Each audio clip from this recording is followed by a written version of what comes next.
Doctor గారు మా అమ్మగారి వయసు 55 సంవత్సరాలు. తనకు హెమోగ్లోబిన్ మరియు ఫాస్టింగ్ బ్లడ్ షుగర్ లెవెల్ పరీక్ష చేయించాము. అందులో హెమోగ్లోబిన్ 5.2 అని ఉంది. అలాగే ఫాస్టింగ్ బ్లడ్ షుగర్ 123 ఉంది. మా అమ్మగారికి హెమోగ్లోబిన్ స్థాయి చాలా తక్కువగా ఉంది. ఇప్పుడు మా అమ్మగారికి ఎటువంటి చికిత్స ఇప్పించాలి తెలియజేయండి అని అడుగుతున్నారు. ఈ ప్రశ్నకు డాక్టర్ గారి సమాధానం ఇప్పుడు తెలుసుకుందాం. మీ అమ్మగారికి హిమోగ్లోబిన్ 5.2 అంటే అనీమియా అంటాం.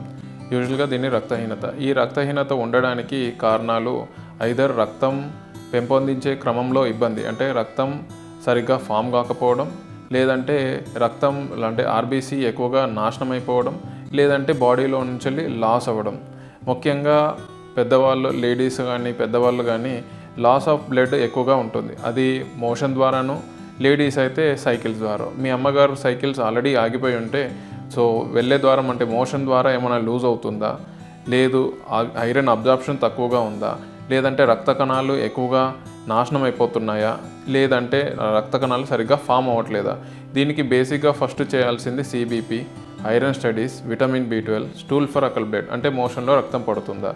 ఇవన్నీ నార్మల్ ఉండి కేవలం మీకు రక్తహీనత ఉంది అని మాత్రం తెలిస్తే కొన్ని సందర్భాల్లో మీకు బోన్ మ్యారో కూడా అవకాశం ఉంటుంది. అంటే బోన్ మ్యారో అంటే ఎక్కడైతే రక్త కణాలు తయారవుతాయో దాన్ని బోన్ మ్యారో నుంచి వెళ్ళి చిన్న పీస్ తీసి టెస్ట్కి పంపించాల్సి ఉంటుంది. ఒకవేళ పెంపొందించే క్రమంలోనే ఇబ్బంది ఉంది అంటే దానికి తగినంత ఫర్దర్ పరీక్షలు చేసుకొని దానికి ఏం ట్రీట్మెంట్ తీసుకోవాలనేది మాత్రం ఉంటుంది. ఒకవేళ రక్తం మోషన్లో పోతుంది, అది మనకు ఈ టెస్ట్ ద్వారా తెలిసింది అంటే కొలనోస్కోపీ, ఎండోస్కోపీ లాంటి టెస్టులు చేసి ఎక్కడ రక్తం బయటికి వస్తుంది, దాన్ని ఎలా ట్రీట్మెంట్ చేయాలి అనేది ఉంటుంది. ఈ రక్తం మోషన్లో కనిపించట్లేదు, బోన్ మ్యారో కూడా నార్మల్ ఉంది అంటే ఐరన్ స్టడీస్, అంటే ఐరన్ తక్కువ ఉన్న, విటమిన్ B12 తక్కువ ఉన్న రక్తహీనత ఉంటుంది కాబట్టి వాటిని కరెక్ట్ చేసుకోవాలి.